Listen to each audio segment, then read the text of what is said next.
derechos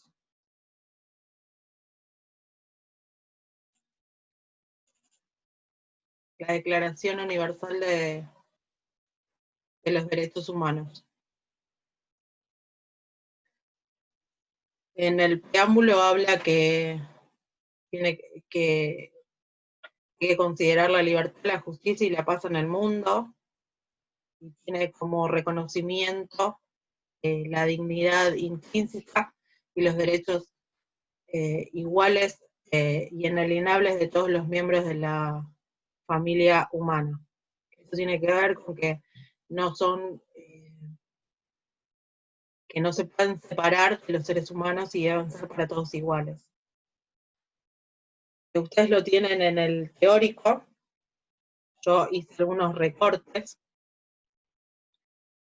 tiene que ver con los seres humanos liberados del temor y de la miseria, que puedan disfrutar de la libertad de la palabra y de la libertad de las creencias, considerando que los pueblos de las Naciones Unidas han reafirmado en la Carta su fe en los derechos fundamentales del hombre, en la dignidad y el valor de las personas, en la igualdad de los derechos de hombres y mujeres, y se han declarado resueltos a promover el progreso social y elevar el nivel de vida dentro de un concepto más amplio de libertad. La Asamblea General proclama que la presente Declaración Universal de los Derechos Humanos como un ideal común por el que todos los pueblos y naciones deben esforzarse. Todos aquellos que están dentro de la Declaración Universal de Derechos Humanos deben promover todas estas libertades. Y tiene diferentes artículos. Yo traté de resumir esos artículos. Dice que todos los seres humanos nacen libres y en igualdad y dignidad de derechos, que todos tienen derecho a libertades y a ser proclamados en esta declaración sin distinción, que tienen derecho a la vida y a la libertad y la seguridad, que nadie será esclavo ni servidumbre, y que esto está penado por la ley en todas sus formas. En el artículo 5 dice que nadie será sometido a torturas o actos inhumanos o degradantes, que todos tienen derecho a su reconocimiento, al reconocimiento de su personalidad jurídica. Esto significa a tener un DNI, por ejemplo. Que todos son iguales ante la ley, y que tienen igual de derecho a protección de la ley. Que todos tienen derecho a un recurso efectivo ante los tribunales contra actos que violen sus derechos. Tienen la posibilidad de poder reclamar la violación de estos derechos. Que nadie puede ser detenido arbitrariamente, ni preso, ni desterrado. Igualdad de derecho ante un tribunal para ser oído y examinado de cualquier acusación. Que toda persona es inocente hasta que se demuestre lo contrario, que nadie podrá ser penado por ningún delito si este delito no era delito en el momento en que se cometió. O sea, si hoy está penado por la ley robar, pero hace una semana no, yo robé hace una semana, no podría ser penado. Tiene que ser que esté penado por la ley en el momento en que se cometa el hecho. Que toda persona tiene derecho a la protección de la ley contra injerencias arbitrarias o ataques. Esto tiene que ver con que no se puede enjuiciar a una persona por gusto, que tiene que haber pruebas suficientes. A la residencia y la circulación libre y a la elección del territorio en donde quiere vivir y poder salir de ese país, ya sea el propio, el de origen o no. Tiene derecho a asilo en caso de persecución, y esto no es válido en el caso de que la persona esté demandada por un delito que sea real. Pero sí, por ejemplo, como en nuestro caso, en el momento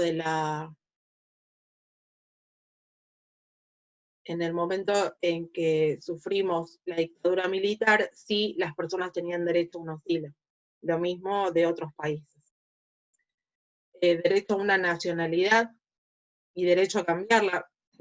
te podés nacionalizar en otro país, derecho a casarte y fundar una familia, siempre y cuando sea de común acuerdo, y la protección del Estado para la familia. Se tiene que resguardar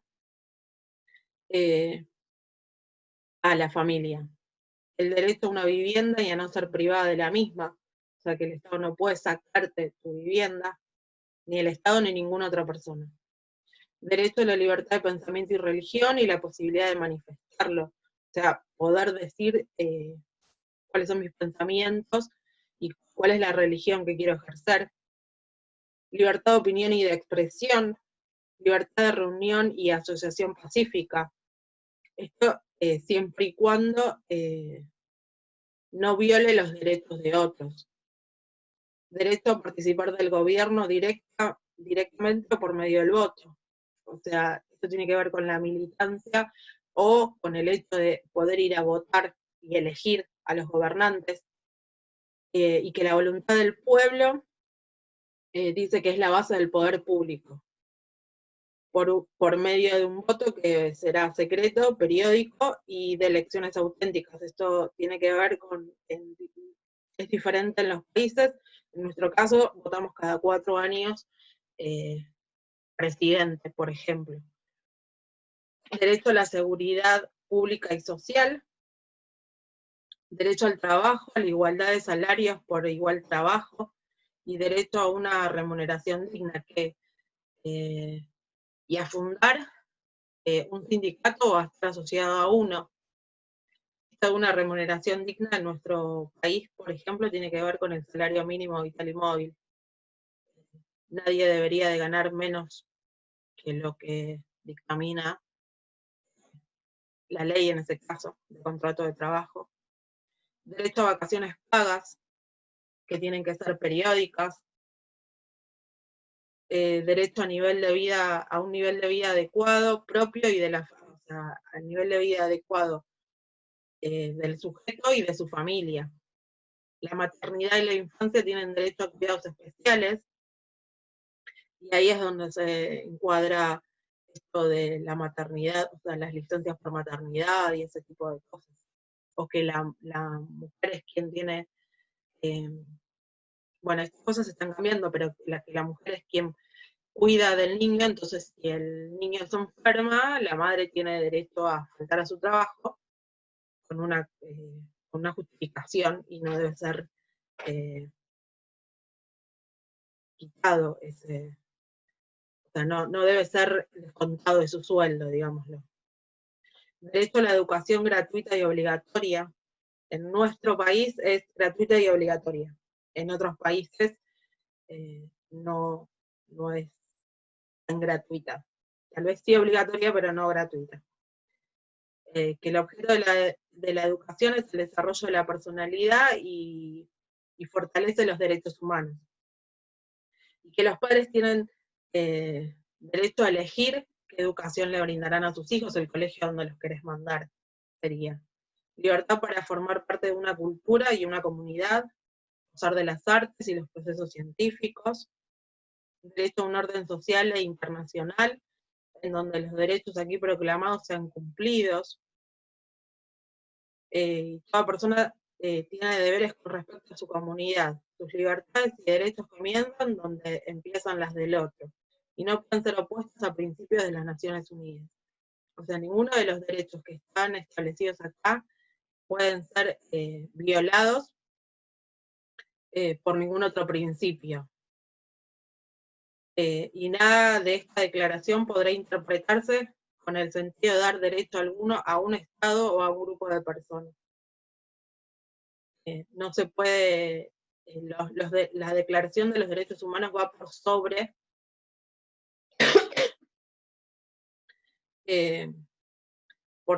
el Estado en algunos casos. Después cada Estado tiene su constitución, y es ahí donde, pero su constitución tiene que estar basada también en estos derechos, o sea, no puede violar estos derechos.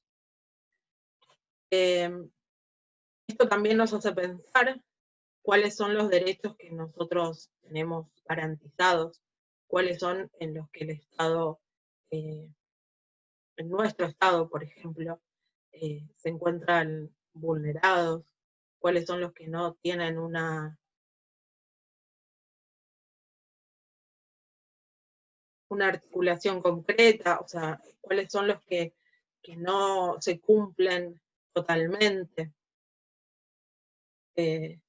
Conocer nuestros derechos hace que podamos vivir con mayor libertad. Si yo sé cuáles son mis derechos, de esto se van a desprender también mis obligaciones. O sea, así como tengo derecho a un trabajo y a un salario, también tengo la obligación de ir a trabajar. Y como tengo derecho a un nivel adecuado propio y de familia, también tiene que ver con que tengo la obligación de cuidar, por ejemplo, de mi familia. Entonces, los derechos no solamente hablan de cuáles son las cosas que adquirimos por ser humanos, sino de cuáles también son nuestras obligaciones para con eso, cuáles son nuestros deberes. Y ahí nos podríamos pensar como futuros agentes de cambio en estas cuestiones de cómo promover también, porque esto es parte de la prevención. Que la gente conozca cuáles son sus derechos, nos ayudan a prevenir situaciones de violencia, situaciones en donde se vulnerabilicen los derechos de alguna comunidad, de algún espacio. Y estas cosas también, como dije antes, hay que tener en cuenta, como dije en el primer momento, que la lucha por la salud no es solo la lucha contra la enfermedad, sino contra los factores que la generan. Y el conocer nuestros derechos también nos hace darnos cuenta cuáles son los factores que la generan y la refuerzan. Y pensar en alternativas, en dispositivos que nos puedan ayudar a poder vivir de una manera más saludable, tanto nosotros como seres individuales, como nuestra sociedad, o por lo menos la sociedad en la que habitamos habitualmente.